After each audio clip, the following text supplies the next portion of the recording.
Good evening. Welcome. My name is Jessie Kornberg. I'm the president and CEO of the Skirball Cultural Center, and we are thrilled to have you. Yeah. I'm joined by Andrea Grossman, the incredible founder of Writers Bloc, our partner for more than 25 years.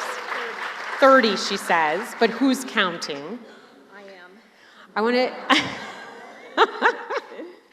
I'll turn it to Andrea in just a moment to introduce our incredible speakers and guests this evening. But before I do, I just wanted to take a moment to say how special these nights are when we share them together.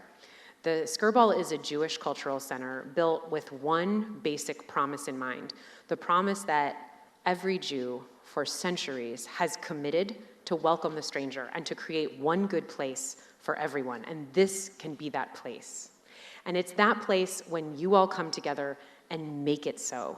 We are in a building inspired by the Tent of Abraham, the first structure for the first Jew, for the first welcome of hospitality. I could not be more pleased to be together in this way tonight to talk about how we create community with food, how we create community with welcome, how we create community with hospitality, and through sharing the stories that build that culture over a century, in the case of Russ Daughters. So thank you so much for making that dream feel real for us tonight. And now please, hands together for Andrea Grossman and Writers Bloc. Thank you. I wish I could speak like Jessie with no notes, anything, but I can't. So thank you so much for coming to tonight's program that's just in time for Hanukkah. An evening with Niki, Russ Federman, and Josh Russ Tupper. I'm Andrea Grossman, the founder of Writers Bloc, and we've been doing this for 30 years together, as Jessie said. I bet it's the case for many of you here. Visiting New York would be unthinkable without stopping at a Russ Daughters. Russ Daughters has been in our collective bloodstream, along with like the cholesterol and stuff too, for 100 years. Reading through this beautiful book called Russ Daughters, 100 Years of Appetizing, I'm struck by how it's so much more than cooking and replicating what we love. This is a cultural culinary history and a testament to a specific aspect of Jewish life in New York. As all of you know, everyone loves Jewish cooking, and you don't need to be Jewish to appreciate a perfect bagel, rugelach, or borscht. I mean, you might have to be Jewish to appreciate borscht, but most recipes come with a little vignette, a preface to how or why the specific dish is important to New York, to the Russ legacy, and to Jewish food. So tonight we have Niki Russ Federman and John Russ Tupper, the authors and curators of this book, who are, of course, the descendants of the original Russ Daughters. They are, quite literally, the keepers of the flame. A place like Russ Daughters attracts many fans, and one of these fans is Phil Rosenthal, whose TV credits are cultural signifiers of their own. Who among us doesn't love Everybody Loves Raymond? I mean, he's won a Peabody as well as Emmys and is now adored for his food show watched by millions of international viewers on Netflix, and it's called Somebody Feed Phil. He and Nancy Silverton will open a classic diner on Larchmont any minute. So I'm glad that he could spare the time tonight. So here's what's going to happen tonight. Niki, Josh, and Phil will chat, and when they're through, you can ask some questions, make them short, and there are mics in the front. Take advantage to buy some signed copies of this gorgeous new book because, believe it or not, Hanukkah is here. And Jessie, you forgot to tell them about the rugelach and the other stuff. Let me tell them? Yeah. Okay. Before you leave tonight, the party doesn't end on stage. There are special packaged treats from Russ Daughters that you can pick up on your way out. We have all kinds of good things, a little schnecken beckons. Enjoy. Thank you.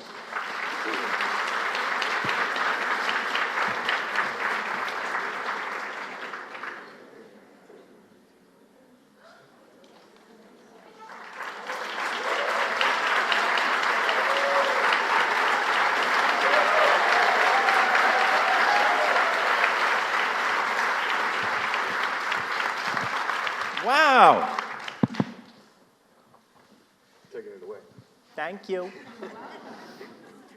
Hello, ladies and Jews. Anybody not Jewish? Welcome. A whole new world. Hi, you guys. These are my friends. We've become friends over the years. This is New York royalty, visiting royalty, everybody. Hi, Phil. Hi, everyone. Let me cut to the chase. How about a Russ and Daughters in Los Angeles? I'm just going to say things I want. Where are you opening? Right next to you? On Larchmont? We'd be, I think, simpatico. I think so. A diner is not appetizing. Not competition. Or a deli, right? Should we talk about what appetizing is? Appetizing to me is used to be an adjective.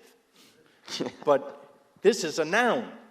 It is. And we call the genre appetizing. We do. And you would have been forgiven if you had called Russ and Daughters a deli until just now. But now you're all going to be part of our mission to get everyone to say appetizing. Yes. So at our food, right, the easiest way to think about appetizing is if you like bagels and latkes, that's appetizing. It comes from the Yiddish word Vorspeise, which means appetizers. Right. Because these were foods, think, pickled herring, whitefish, smoked whitefish, pickled latkes, babka. These were foods that were ready to be eaten when you'd come home from synagogue or from a wedding or for a shiva. And most probably what happened is that a Yiddish speaker, like someone like our great-grandfather, instead of saying appetizers, said appetizing, and it just stuck. It's a mistake. It's a mistake. But the best things are usually come from mistakes, right? But also appetizers also means the small things you eat before the main things. Right. Correct. But these are full blown. Yeah, no one's going hungry. This is who doesn't eat this after Yom Kippur? Who doesn't break the fast with this? This is what I want. It's been our tradition. Am I alone? No. Everybody does this, right? It's the greatest food in the world. It's our soul food. Yep. I took Tracy Morgan, the great comedian, to Russ and Daughters, and we filmed a segment for my show at Russ and Daughters. He had never had this food. Right. When the smoked salmon came, he says, "What's this?" I said, "It's smoked salmon." He goes, "It's raw?" I said, "It's smoked." And it's a little like sushi. In fact, I always say that smoked salmon is the gateway drug to sushi. Right? Amazing. And then the egg cream came, and he said, there's no egg and there's no cream. You people are crazy. He was thoroughly confused. He was like, "You got to put some mozzarella on it." Yeah, I don't know. But he left a fan, as everybody does. What is Gaspé Nova exactly? Oh, I know it's delicious. Yeah, I know it's the best smoked salmon in America. Gaspé Nova is our version of Novi, as they used to call it, which is the most traditional smoked salmon in New York. And Gaspé from Canada, the Gaspé Peninsula. So it was originally a wild Atlantic salmon from that area of Canada. Now it's farmed, but it's typically the least smoky, the fattiest, mildest of the smoked salmons. And most popular, still to this day, it's most popular. It's the best smoked salmon I've ever had in my life. And is it the slicing, the very thin slicing? That's a big part of it. Give like a piece of silk. It's actually in the book. You showed me how to. We show you how to salmon. slice it. But Who's also, doing that really at home? I think Is somebody doing that? At home? Yeah. No. I don't know. Don't tell us if you cut yourselves. But you made a book. Don't send us the ER But people bill. could open competing places now with your knowledge. Exactly. That's true. Exactly. But actually, while we were shooting the food photography, which is, it takes a long time. You have to make the food, set it up. It's a whole process. Yeah. It dawned on us that we could shoot a picture to visually show our litmus test, which is a beautiful slice of salmon is one where you can read the New York Times through it. I guess if we're here, it would be the LA Times, but, and there's a beautiful... Apparently not. It's the New York Times. Okay. These are all New Yorkers. What are we talking about? Are you all like me, transplanted from New York? Okay, so So we good. can talk. Yes. So there's a beautiful picture in the book where you There is? can, in fact, read the New York Times through the That's slice. awesome. So it's the slice, it's the where it's from, the type of salmon, and the delicate smoke on it, right? Yeah. Right. That's Gaspé in a nutshell. The slicing, the texture of what you put in your mouth is an important part of the flavor profile. But we have 12, 13 different types of smoked salmon. Gaspé is your favorite. Scottish is another big one that people like that's smokier. But yeah, the art of slicing, we pride ourselves on being How the long best does in the it take business. to train to be a slicer? Unfortunately, a long time. Because like about- jamon slicing in Spain, that's Yeah. a year before they let Yeah. you near the Yeah. leg. Well, We actually did a pop-up in Madrid Yeah. some years back, and for 6 weeks there was a Russ Daughters, and I went for it. And it was funny because they actually totally got it, because I started slicing. They're like, oh, it's like the jamon slicers. You're the Jewish equivalent of that. That's right. Yes, you get it. I get It it. takes a long time. Josh? it's a lot of time and a lot of fish, unfortunately. The one prejudice we have at Russ Daughters is that you have to be a righty to work on the counter. You do not have to be a righty. Okay, well, because everyone has to slice in the same, we have this long appetizing counter. Yeah. And behind the counter is a wooden board that runs the length of it. And so everyone has to slice in the same direction, because you can imagine we're using really sharp, long knives, and if somebody goes this way and then somebody else goes that way, All the blades should be Disaster. facing the same Yes. direction, so you're not So- slicing people. You want all the fingers when they fly off to go. Exactly. All the blood direction. Josh had to learn. I'm a lefty, Yeah. and I came into Russ Daughters for the first couple days I was there, 20-something years ago, and picked up the knife in my left hand and started slicing, and my uncle and a longtime manager was like, uh-oh, did we just mess up? Like, you got to go. All I right. was like, what? Jewish excommunication. So you had to learn how to slice. Correct, with my with right his, hand. with his, Can you do it? yeah, absolutely. Everyone in your family? I Well- mean, we wouldn't be able to run Russ Daughters if we weren't excellent slicers. Yeah. Listen, I have a food show. I can't cook. Maybe I should have figured out that's how I could have gotten out of working People say so to me, hard. "Wait, you have this food show and you can't cook?" I say, "Yeah, but It's- I meet a lot of It's great about chefs." feeding you, not you Yeah, I feeding other understand, people. But I meet a lot of great chefs in the world. They can't write a sitcom, so we all contribute in our way. But Phil, you should have consulted with us, I because should've. you're about to open a restaurant. I'm consulting. That's what this is for. It's a little That's late why I in the took this game. gig, to get advice from you. You're But just- let's go back a little bit. Yeah.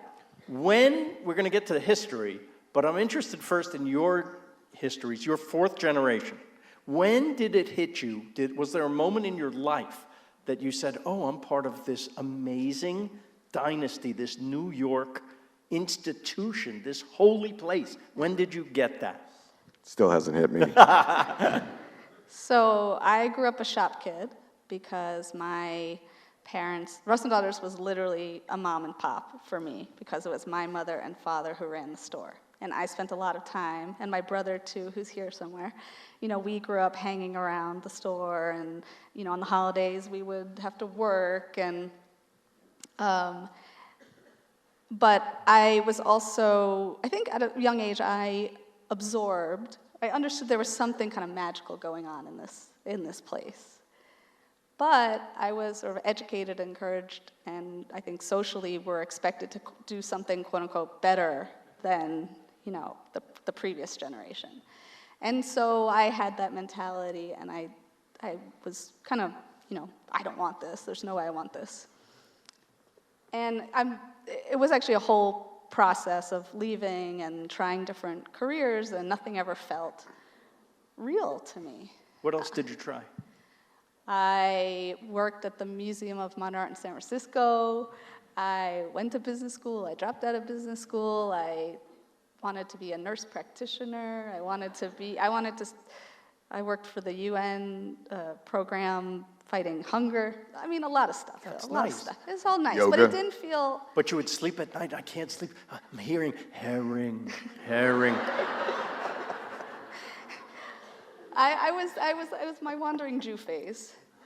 And it was a process, but there was one moment that was actually very formative for me.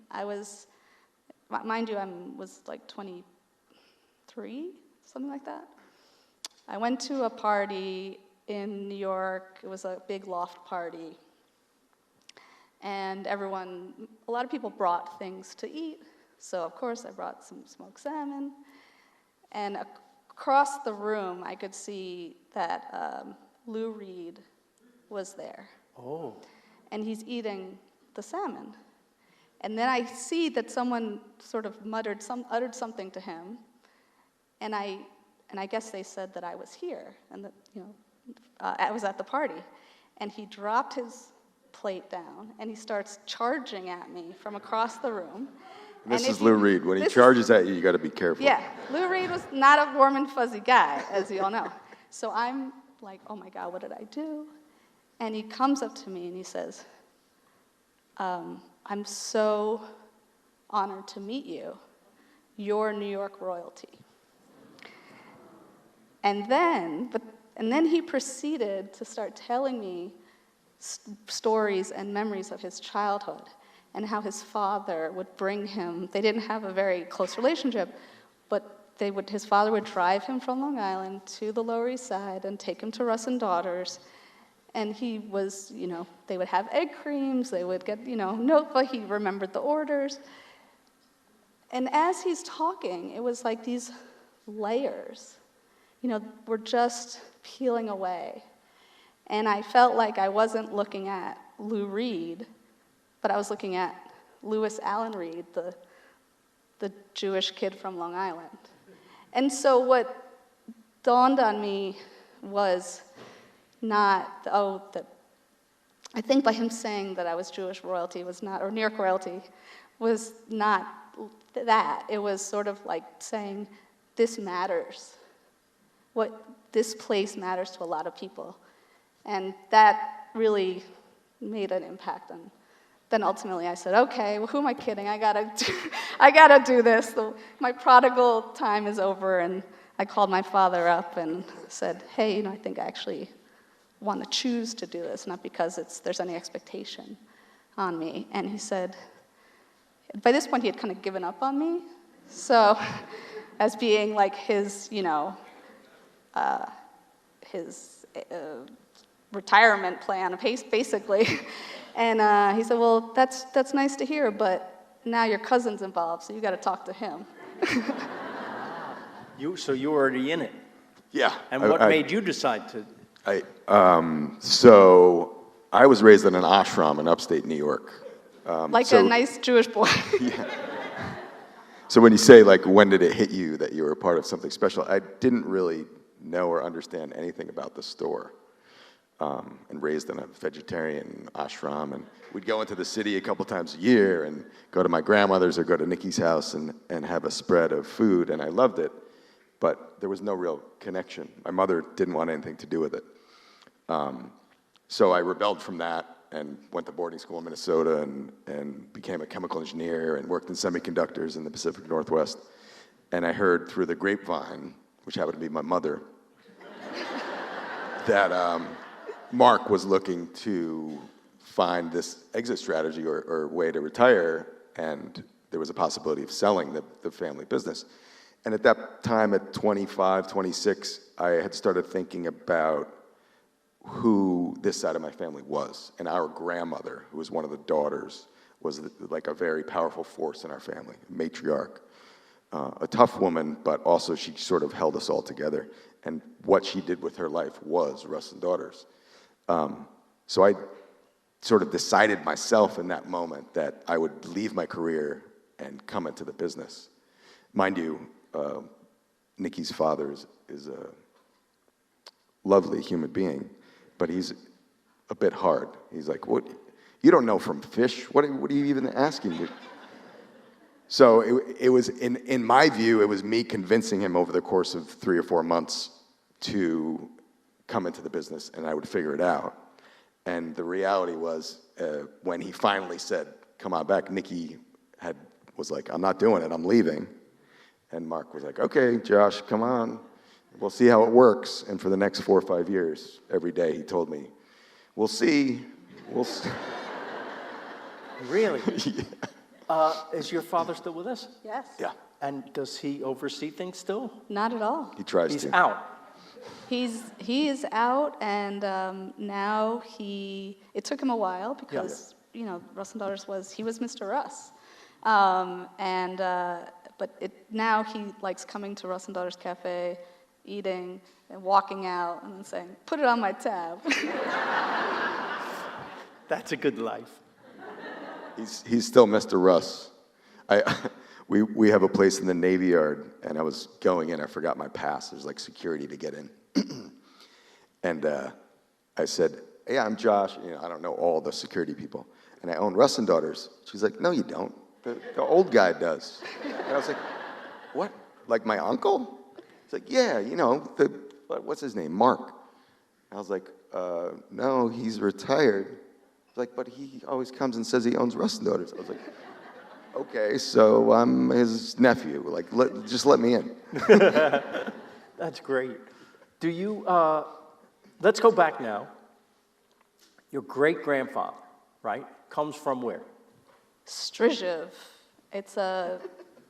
Don't ask me how to spell it. It's one of these Polish words. Eastern Europe. Lots of Eastern Europe. consonants. Today it's in Poland, close to Ukraine. Okay. And he comes in 1904? 1907. 07. He had been apprenticed to a baker at the age of 9 because the family essentially couldn't afford him. Right. And then made his way to Hamburg and came when he was about 1920 years old. And he was at Ellis Island for 3 days because his sister apparently forgot about him. Oh. But she also needed him because she was the one who sponsored him.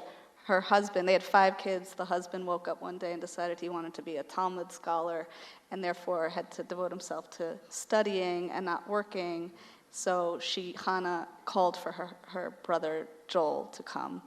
And she set him up with the first barrel of herring to sell. And Did he know anything about it, or that he was nothing. just assigned to the barrel? Well, I think he knew about that. They knew this was Jewish sustenance. Right.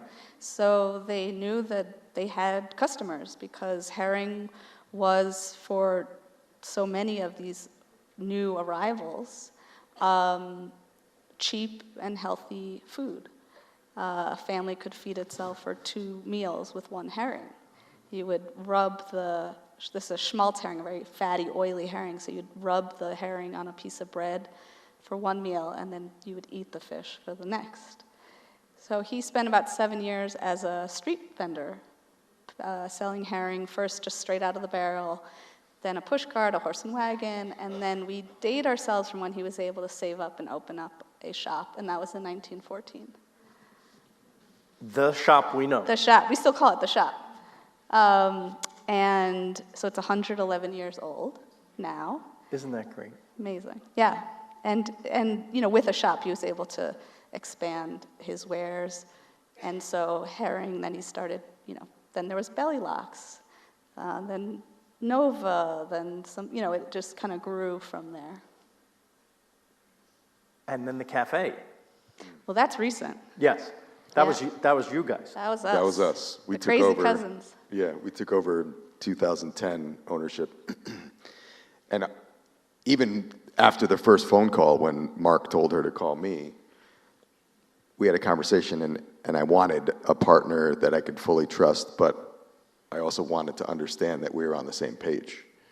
And owning and operating one little shop for the rest of our lives sounded like, like, so we both We were, might kill each other. yeah, we were both interested in growing the business. And in 2014, it happened to be the 100th year anniversary, we opened the cafe, which was a little bit meshuggah because neither of us had ever worked in a restaurant. We didn't know anything about restaurants. We just went for it. It is beautiful.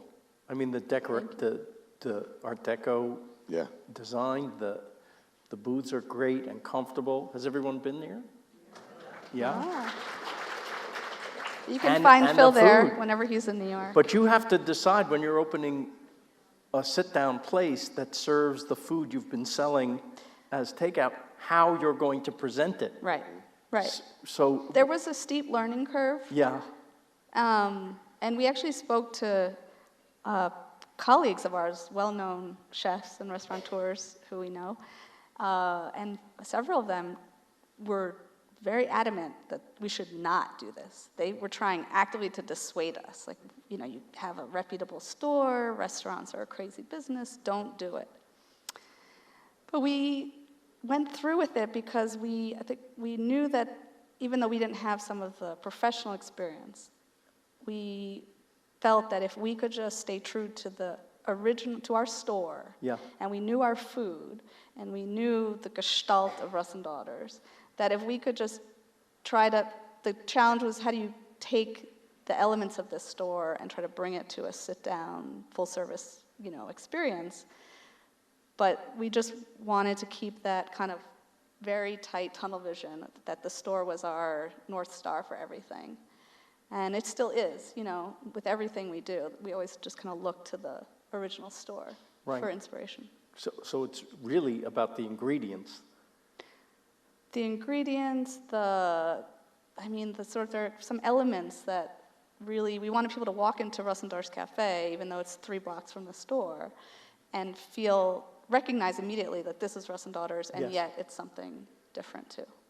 Right, a beautiful Yeah. experience. Soon after we opened, we were there often, and we'd go around and talk to customers. And I talked to these 2 women. They were, I think, visiting from Europe, and they were like, "It's so amazing to be here. I can't believe this place has been here 100 years." I was like, "We opened 2 months ago."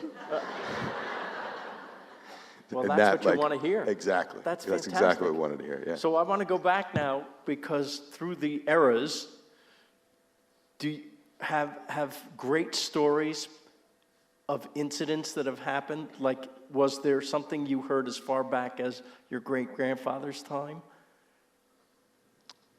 Do stories get passed down? Yeah, yes and no. I think that this Russ Daughters, for the first 2 generations of our family, were the means to survival and establishing themselves in this country. Right. And this was just humble work, hard, humble work. And so there wasn't this idea of like we should write down these stories and we should save these photographs and. There was a few. Yeah. The Zero Mostel story. Go ahead. This is Zero Mostel, who we all know. Tradition. Would come in, and when all of the daughters were in the store, and not their husbands as of yet, and my great-grandfather was there, and my great-grandfather thought he was Meshuggah, which he was, basically. And he apparently wanted to date one of the daughters. It was either Any of them. potentially any of them. And our great-grandfather would have none of it. It was definitely not happening. And the girl, from hearing from our grandmother and our great-aunt, they didn't want anything to do with me either. Wow. Because he could be a bull in a china shop, right? He was certainly a bull in the china Yes. shop. So we have some photos of him in the store, and He yeah, was that was great, though. He was. Yeah. One story was that when he was able to, at some point he was able to move his family out of the Lower East Side. Our great-grandfather, Our not Zero. great-grandfather. And he's got a house in Brooklyn. and like Avenue P, if anyone knows, that part of Brooklyn. Woo! Avenue P in the house. All right. And they had a garden, and our great-grandmother, who was like, apparently illiterate, but she loved to garden. She was so happy. Then the Depression hits, and bankers show up and tell Joel Russ that he needs to either give up his store or give up his house. So he chose to give up the house with the thought that hopefully the store could help the family get through these hard times. So he moved the family back to the Lower East Side, back to a cramped, one-bedroom tenement with, husband, wife, and three children, 3 girls. Yeah. And nobody talked about depression back then or knew the words, but Bella Russ was apparently forever after that, sick. She was just so broken that they had to kind of climb down so many rungs of the ladder. But they got through.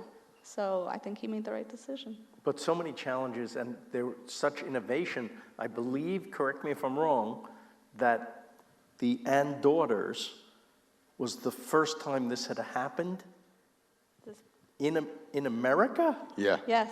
As far as we know, and we did some research, but yeah, it was the first business to be named. What year is that? And Daughters. 1935. So it wasn't it had 2 previous names. So one name was Russ's Cut Rate Appetizing. There were so many wanted to be appetizing cut rate back stores. then. Like a deal, yes. He had to compete and be cut rate because Yes. delis and appetizing stores were everywhere. This is because this was just like going to the bodega, right? Do we say It bodega doesn't sound here? as appetizing, cut rate fish. Yeah. Then another name that I also love was J. Russ National Appetizing. Because he did Fancy. make deliveries to the west side of Manhattan. There's nothing national about what he was doing. But in 1930, but at some point he needed workers, and he was a very, resourceful immigrant entrepreneur, and he looked at his family and, saw cheap labor opportunities, and roped, his 3 daughters were required to come and work. So our grandmother and her 2 sisters both started working like age 10, 11. Oh. Yeah. I mean, they went to school, but college, not an option. They were expected to marry men who would also come and work. But to his credit, in 1935, he did change the name to Russ and Daughters, and he made his daughters his partners. Justice Ruth Bader Ginsburg was a lifelong customer of ours, and also came from the Lower East Side. And she told the story of how, as a young girl, even before she knew the word feminist, seeing the name Russ and Daughters taught her that women could be as important in an enterprise as men. How great is that? RBG. That's fantastic. Is that your favorite story of in the history of Russ and Daughters? It's pretty amazing. It's pretty great. And, that interview with Ruth Bader Ginsburg in the film The Sturgeon Queens is where she said that, and is amazing, yeah.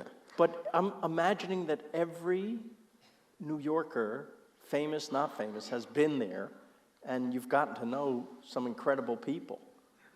Can you tell us about some of your famous customers and any anecdotes? I mean, everyone, even this guy, comes to Russ and Daughters. And I don't go to New York without going. Yeah, you tell me in advance. I know when you're coming.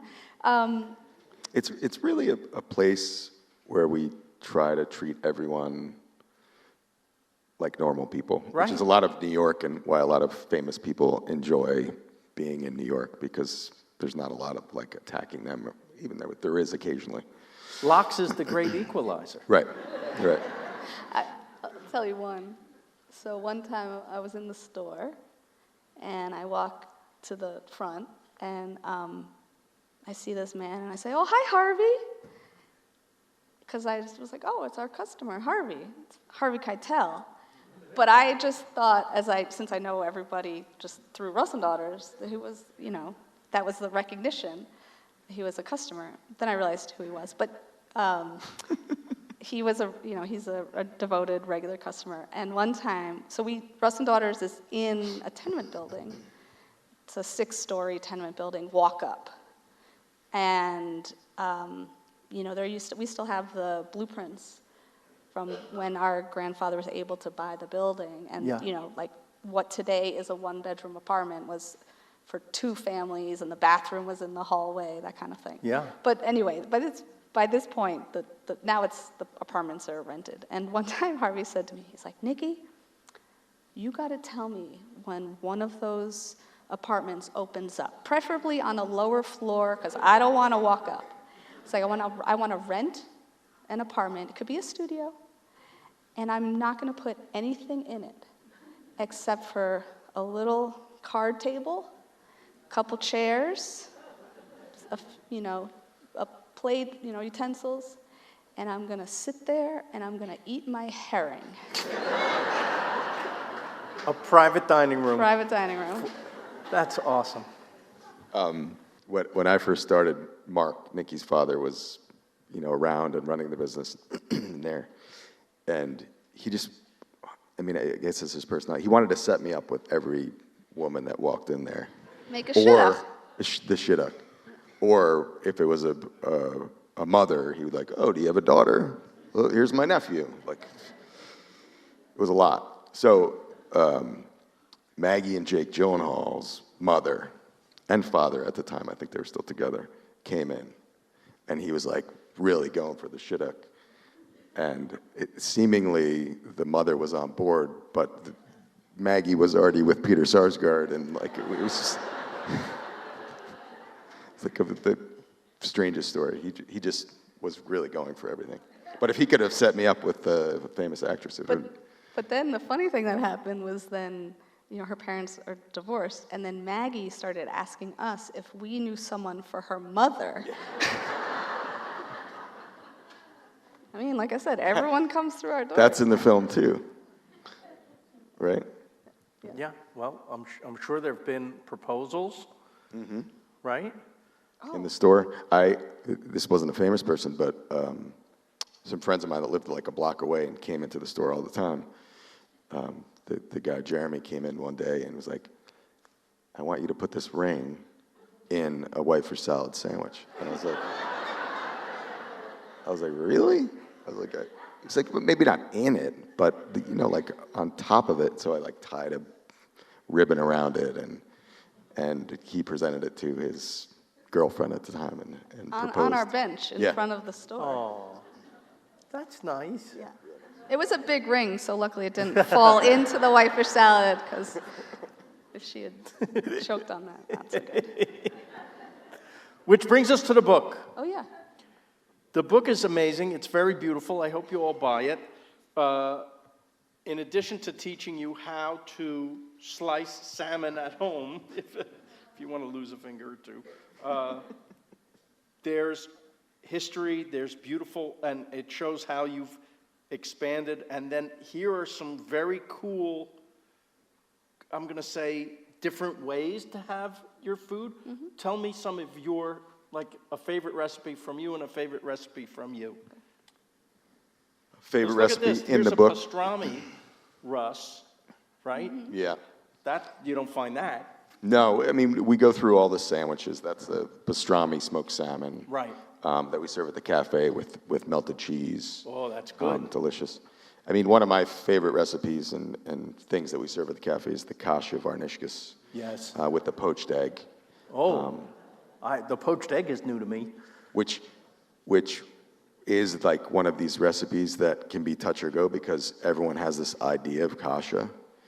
And Maggie Gyllenhaal was at the restaurant early on and was like, this tastes delicious, but I don't like it, because it's not, my grandmother made the worst kasha ever, but that's what I want. The worst. The worst. I was like, okay.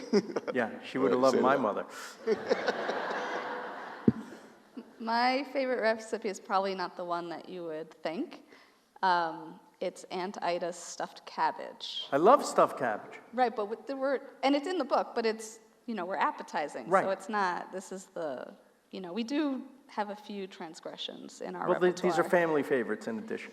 Yeah, and so Aunt Ida was the middle of the three Russ daughters, but she was the rebel who got out from under the thumb of her, strict father, and she left the business, and became an antiques dealer, and but she was a wonderful woman, and I wanted her to be memorialized in the book in some way, and Aunt Ida made this fabulous stuffed cabbage.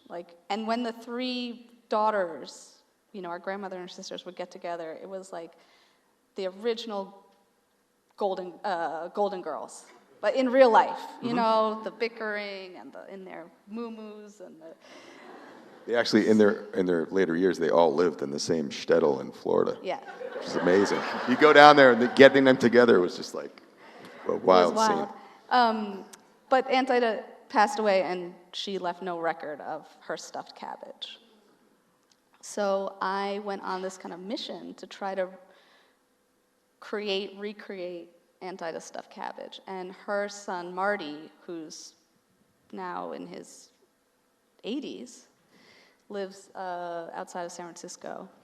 And I, called him up, and he was trying to, remember. And so it had raisins, it was sweet, but it wasn't too sweet, it had, and then I went to the American Jewish Historical Society, which in addition to having the Russ Family Archive, which is really just like a box of random papers that we handed over, but they have a whole collection of Jewish cookbooks. Yeah.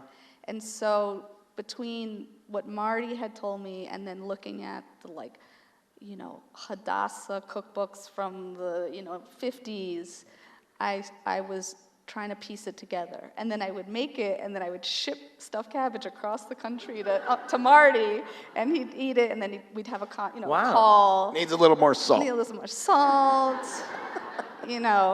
Different raisins, and this happened multiple times until finally he said, this is it. Oh, great. And so Aunt Ida's stuffed cabbage is, for that reason, my favorite. Worth the effort. That's great. Is there an appetizing store anywhere else in the world that you have great respect for, that you love? Absolutely not. Not that you should. I'm just wondering, are you ever impressed with, their smoked salmon, very nice.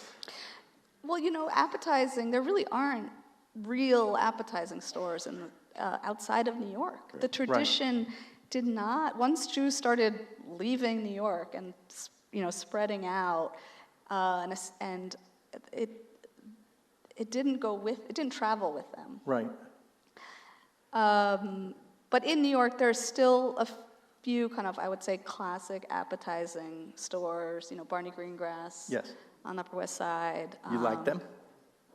Or is it like the Bloods and the Crips? No.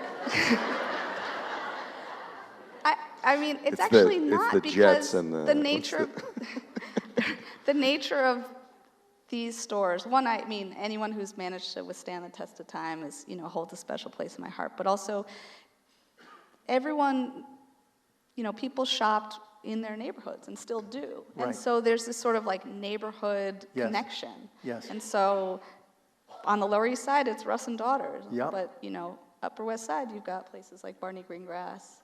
And we appreciate... You didn't mention Zabar. No, Zabar's too. No. Zabar's now is like a big supermarket, but they still have an appetizing counter. We haven't created the rivalries, but our customers have. And they're they constantly feel very strongly. getting stuff, like they know someone that's a Zabar's customer, and they bring over the Russ and Daughters salmon and compare it to the Zabar salmon, and then they tell us about it, and we're like, all right. I've done that. You, And exactly. You win. I got a funny story. You heard it from him. I was at Joe's Pub for, what's her name, the comedian that had cancer. Did she pass? No. Of our generation. She had me on her show, which was like a Joe's Pub, get up and talk and whatever. And Katie Lazarus. Hilarious. Except for this night. when she brought me upstage, she starts asking me questions. She's like, so I have 4 different types of salmon here, like unbeknownst to me, and made me taste them on stage and pick out which one was Russ and Daughters. I was like, you gotta be effing kidding me. Are there any kids here? Did you do And it? I did it, and I picked Russ and Daughters, amazingly, because it was the best. I'm guessing it was also the thinnest, Exactly. right? So you can tell by looking even. Now I want to know, I guess everybody wants to know, are your kids interested? My 9-month-old is very interested. He's almost, according to, Just when crawling. She's when like, your grandma started working, they're almost ready. That's true. We don't know yet. I mean, my kids are 14. My daughter's 14. My son is 9. I mean, I want to hope. We want to hope that someone from that generation, that this speaks to them. But if you try to push them, the end. Doesn't work. Yeah. So right now we're in the reverse psychology phase. Right. It's Don't come like, in the store. You don't want to do It's too this." busy. Yeah. Although my daughter, when she was, I think, like 3, Yeah. announced to me one day that, Mommy, when I grow up, I want to work with you. I was like, immediately started scanning the room for a crayon or something where I could like force her hand to, sign on the dotted line. the binding contract in crayon. Yeah. So, but I don't know. My son actually just recently, he's like our best hype man. Yeah. So I have some hope for him. It was a sunny day. I was looking for, a Russ and Daughters baseball cap, and of course, I kind of amassed a whole collection. And I couldn't find a single one. I'm like, where are these hats? And then I find out that my 9-year-old son had just given them out to all of his friends. Like Oprah, like, one, you get a hat, and you get a hat. It's marketing. That's our marketing budget, the free hat. And I'm off to the right start because I have Training the next generation of customers. Yeah, I have 2 daughters, but that's all I have. 3-year-old and a 9-month-old. So, but at least they're daughters. But the world is counting on you. We're counting on it too, Yes, Phil. We yes. want to retire eventually. Right, that's right. But it's not a very smart way to run a business in terms of planning for the future, because we can't plan. We can just hope that Russ and Daughters will continue for a 5th generation, It's worked so far. and then we'll see. Is business harder to do now in New York than it was when you started? When I mean specifically you guys started. Oh, Are you affected by tariffs? Are you affected by, just the city? Yeah, the challenges are becoming more difficult. The labor pool, the cost of labor, the cost of things right now. I mean, yeah, a lot of things are making it more difficult, and or we'll soon know the challenges of I mean, this city is hard on harder, yeah, than New York. independent restaurants. Yes. It's almost like they don't want you to open. They make it, not telling tales out of school, but we had an inspector come. We did everything according to the blueprint that inspector signed off on.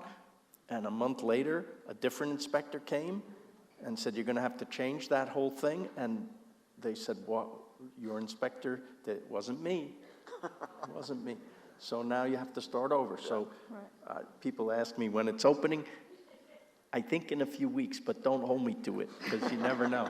Soon. Yeah. I think while there's always challenges, our food and the fact that Russ and Daughters has managed to still be here, Yes. through the ups and downs over 111 years, means that I think actually when times are difficult, people want our food more than ever because Absolutely. it provides Yeah. comfort. No, New York will never let it go. Yeah. And even, when COVID happened, Yeah. which was, especially for independent restaurants and, Yeah. and food businesses, we were some of the hardest hit. I remember going to our restaurant. And remember how we all thought that COVID was going to be over after like 2 weeks? Well, so in like week 3, when it was clear that this was not ending anytime soon, I went to check on the cafe, and everything was, you know, we had wrapped everything, chairs are on the tables, it's totally, you know, totally empty, and I was just in there alone. And there are photographs, large black and white photographs of family photos on the walls. And I remember looking at the photograph of our great-grandfather, and it dawned on me, oh, this is our second global pandemic. Because Joel Russ, his shop was 4 years old when the 1918 Spanish influenza happened, and he and his family lived behind the store. And back to your question about saving things, there were no stories and things about that time. But I realized every generation of our family had some calamity that they had to withstand to get Russ Daughters through. Wars, depressions, 9/11. And so I realized, oh, this pandemic is our generation's struggle. And if 3 generations of our family could get through this, then we're going to do whatever it takes for us to get through it. And so I think being able to have that sort of metaphorical conversation with our ancestors and be able to look backwards is what enabled us to be able to look far ahead past the situation we were in at the time. Well, that's very hopeful and nice. That's a great, I'm going to end there this part of the evening because I think that I love always ending on a message of hope, and that's really great. And for whatever you're thinking about in today's times, maybe that's some hope for all of us, right? So that's fantastic.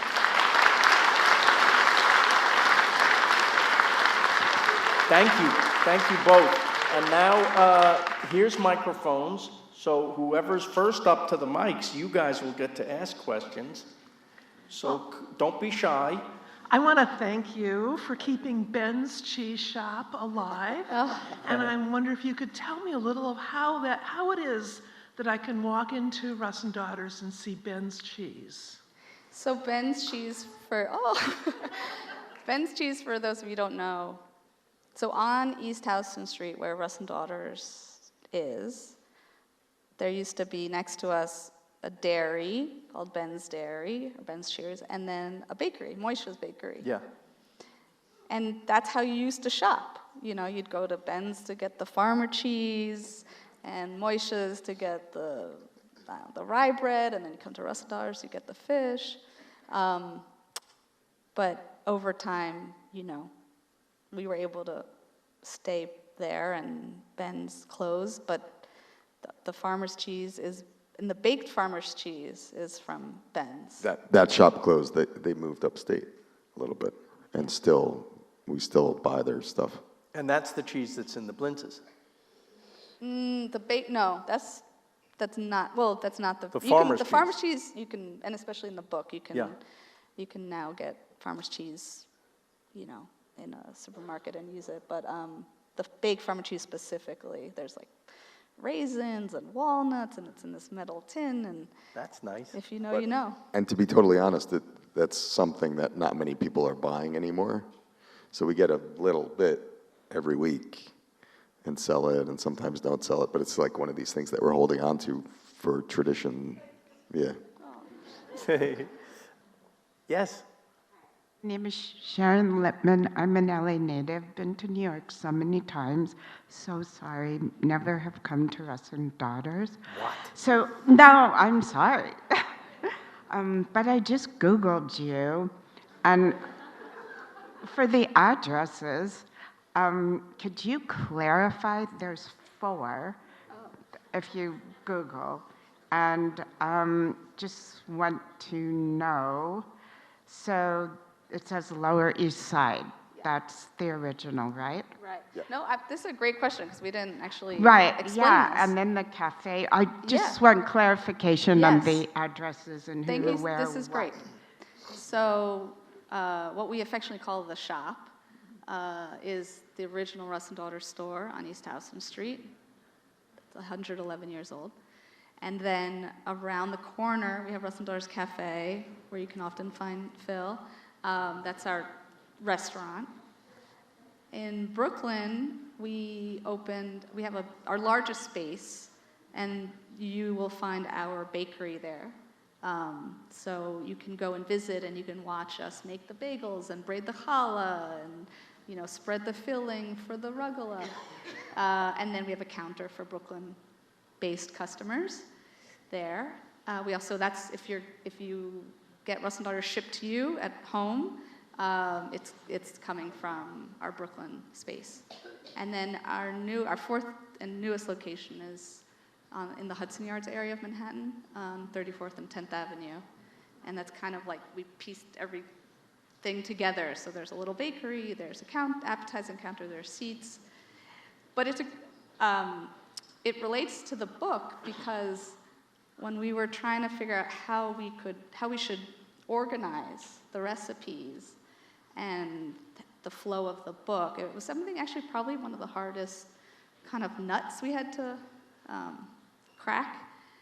And then we realized that we wanted to kind of follow and tell the story of the evolution of Russ Daughters.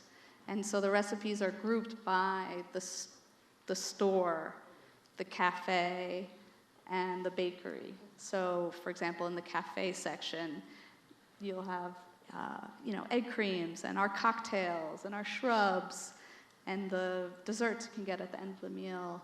And then the bakery, if you want to make babka at home, you can now do it. Anyone else with a question? Oh, there you are. Here, Hi. I just was leaning down. Hi, I want to thank you very much because, you're keeping the tradition, for me personally, you're keeping the tradition of my ancestors alive. And when my youngest daughter's at Columbia, and we go to New York a lot, and we go to Russ Daughters, and when I enter your store, it really reminds me of visiting my Shomer Shabbos grandparents and being trapped at their house for the weekend because my parents want us away, but I didn't realize that until my later years. So your food is very meaningful to me.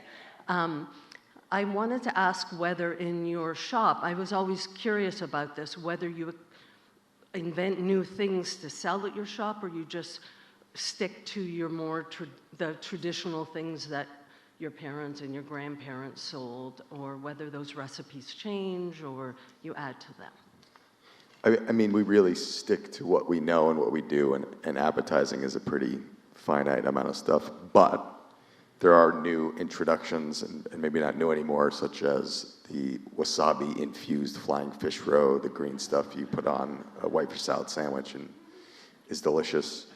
And then... Or like the hot smoke, cold smoke. Yeah, a new salad, which is hot smoked salmon and cold smoked salmon Which we made. Developed at the cafe, and then customers were coming to the store up the block to buy it because they loved it so much. Yeah. And at first we said, oh, sorry, we only make that at the cafe. Yeah. And then quickly realized that's pretty dumb. So philosophically, it's kind of how we operate the business, and we want to stay connected to the past and do what we know, but we're not closed off to new concepts and new ideas. You do the herring sampler, which has different sauces, exactly. Right? Which is great. Yeah, and we have fun too. Like over these past 2 summers, we've done an ice cream collaboration with a local ice cream maker, and have done some, fun Russ Daughters flavors and combinations. So, and then once a year, you get the new catch herring. Delicious from Holland. Absolutely fantastic. It really is. If there are any people who think they're herring haters, that'll change your mind. Yeah. Because if you like sushi, then you will love It's this so herring. fresh and clean. It's beautiful. I love it when I go to Amsterdam. Yes. Hi. I don't have questions, just 2 comments. I just wanted to say, Phil, thank you for bringing so much joy to TV and lovely. showing the world food. And you just bring people together, which I think right now we need so much. So just thank you so much. And then thank you for owning the best deli in New York and for keeping Appetizing appetizing store. store. I'm so sorry. And during COVID, it was my 40th birthday, and I was so depressed that I had to spend it alone with nobody. And my best friend and I, about 10 years ago, went to the Brooklyn location, and we waited 2.5 hours in the rain, and we had the best meal of my whole life, and I still look at those pictures. And so anyways, during COVID, on my 40th, my best friend sent me from Gold Belly a spread from the appetizing store. And so I just wanted to thank everyone on the stage for bringing so much joy to people. I appreciate it. I have to tell you, I don't know, you didn't answer if you're thinking about an LA store. Too much trouble? Because every time we come to LA, everyone, including you, tells us where we need to open it, and it's always whatever neighborhood they live in. So, I mean, it's Beverly Hills. Yes. Oh, no, forget Beverly Hills. You got to open in Los Feliz. Los Feliz. Well, wherever you open, it'll do well. Yeah. See? Yeah, wherever, I mean, if you wanted to. I know it's a schlep from New York, but... Never say never. But Never say never. But I will say, until that happens, it ships really well. You get it when you get that box. Is Gold Belly is the company that does it for you? No, we do everything. You can just order it. It's one way to order it. You can order it on our website, or you can order on Gold Belly. But It arrives, everything's going to come from Russ Daughters. fantastic, and you order the smoked salmon, it's still hand sliced, it's still like you got it from, and it delivers great. Yes. So I'm just interrupting here. We're going to take these last questions that are here, right now, and then people can enjoy can pick up your treats, whatever Jesse called them. I can't Schmeckenbeck or whatever, and then, and get out. And the book. So so you'll take these questions, and then we'll go in the lobby. Thanks. Nice. So Yes, dear. Yes. Hello. Hi.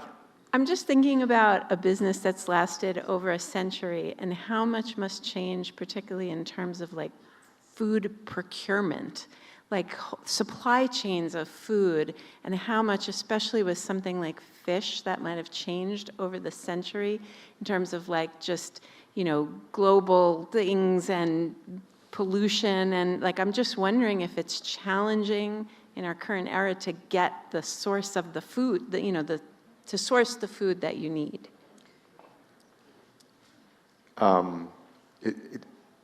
It's not really a challenge for us. We buy from smokehouses, and there are challenges in quality more than finding the foods and making sure we're getting these farm salmons from places that we believe in and are doing the right thing. So it hasn't come up. There's a few things. Chubs. Is anyone familiar with chubs? Yes. Yeah. Very hard to small find. white fish. Very hard to find these days. It's something that comes around every few months. And the wild Alaskan salmon has been really hard to get recently, which is a great thing that we sold for a while. And it hasn't been around for a bit. So yeah, there's some challenges, but most of the stuff is still readily available. I just want to tell you thank you, first of all. My dad owned a store on Orchard Street, so I basically grew up at Russ Daughters with Anne, your grandmother, and my mother would stop over there before going to my dad's store. What was his store? What did he sell? Weiss and Katz, which was fabrics. Your dad knows it, yeah, because I've talked to your dad. So, but thank you, and every now and then I get a package. I live in Chicago now, from Russ Daughters, which makes me very happy. So thanks. You know that saying, all roads lead back to Rome? I think all roads lead back to the Lower East Side. True. Especially when you're talking about Jews in America. Well, it's a portal to America. Right? Exactly. I see, if you watch that scene in The Godfather Part 2, where you see that neighborhood when in the Robert De Niro sections of the thing, I can imagine life like that for your great-grandfather. Yeah. peddling his herring on Yeah. the street and hoping for something better. It's amazing. And then roping his family in just when they thought they could leave the family business. Yes. Yeah, having been to the shop, I always admire the absolute mastery of the slicers. It's like, it's a flow state. It's watching someone put on this earth to do a very specific thing and to do it Zen. so well. Yes. And I guess my question is, how longest tenured are your slicers? Because like, how long have they been generationally with the shop? Because it looks like these guys were born there. And they're exactly where they should be. That's just, yeah. So, during COVID, we had two of our longest tenured countermen finally retire, and they're cousins, Jose and Herman. Jose was 46 years. Oh. And Herman was 42, 43. Alina Sheffy, who's an Israeli kind of, you probably recognize her if you go often. She's probably our next longest, and she's just about to retire pretty soon. But several years ago, she told us she was going to retire. She had already been with us for 27 years. You know, she's not a spring chicken. We said, of course, Alina, we'll throw you a party, you know, but do you want to maybe like ease into it? You can just, you know, go down to part-time, you know, do that for a while as a sort of, you know, stepping stone, right, to retirement. She said, no, I thought about it. I just want to, I'm done. You know, I want to be done. I'm going to retire. Sure. We throw her a party. Customers come. They're giving her roses. You know, it's a whole thing. 3 weeks later, Alina Sheffy is back. She's like, I'm bored. Oh. I said, oh, wonderful. Do you want to go part-time? You could have the best of both worlds. Nope. I'm coming back. And Alina's back. She's still there. She's still there. Awesome. That's awesome. Yeah. Thank you. Hi. I grew up in Brooklyn, and when my father grew up in the Lower East Side and wound up in Brooklyn. Oh, hold on a second. Why is terrible? You gotta take that. See, telephones all the time. This is a bad habit. In any event, I grew up in Brooklyn, and there was you were talking earlier about the fact that neighborhoods had their own appetizing stores that people would go to. We went to an appetizing store on Flatbush Avenue called Louis'. And Louis' was very well known. They have big barrels of pickles out front. They had great slicers, just, you know, and so I grew up on the best herring and the best maven latkes that I could imagine. And I moved subsequently to California and was very upset to have lost that connection to that history. About 25 years ago, I wound up getting an apartment, and my wife and I got an apartment in New York. And one of the first places we went to was Russ Daughters. It's not very far from where we live. And what was so extraordinary was that every detail, I mean, you know, some appetizer stores, and I've been to many. In fact, in the neighborhood that I lived in Brooklyn, as I was telling you before. Okay, well, I'm going to give you a question. Okay. Essentially, I was just going for the fact that a new store opened in our neighborhood, and the question was whether you would go to Russ Daughters, not Russ Daughters, Louis, or the other place, but the quality of what you do is extraordinary, I think, and in every area. But I wanted to ask you about the bagels, because bagels are so important to the overall structure of things, and I didn't know whether you always bake bagels or not, but your bagels are totally in keeping with everything else that you do. Yeah. Well, we didn't always bake bagels. We got bagels from other bagel makers, and when we opened the cafe, we knew, because getting bagels from someone else was hard to control their quality, and every day they were different, we knew that we had to make our own bagels. So we started a bakery. Our first bakery is in Bushwick. And again, Niki and I are sitting in the middle of the summer in this basement at 110 degrees with this old guy that we had helping us make the bagels. That we nearly killed him. and started making our own bagels. But our idea is we want to uphold the tradition of the bagel. And since then, we started with a 4-ounce bagel. And so many people were like, this bagel is too small, that they're now 5 ounces. But they're not 7, 8, 9 ounces with these other bagels. But we're making a traditional bagel. And Absolutely. yeah, now we make them, but we didn't always make our bagels. Okay, thank you. That being said, we still, so at our bakery, if you can come visit us at Russ Daughters Brooklyn, or even at Hudson Yards, we have a bakery there too. We still do it the traditional way. We don't cut any corners. Making a real New York bagel takes about 2 days.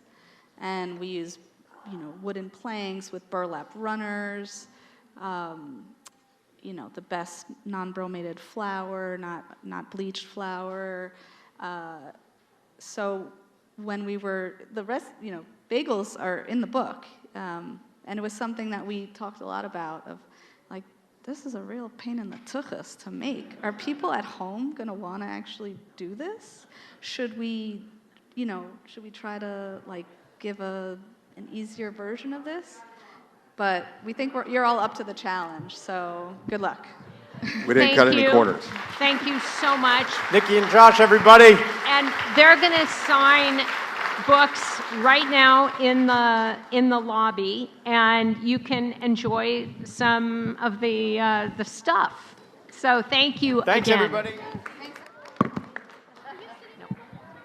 There's a rumor swirling about that we're out of babka. Oh, I am sorry to impart this news. But there are plenty of other goodies outside.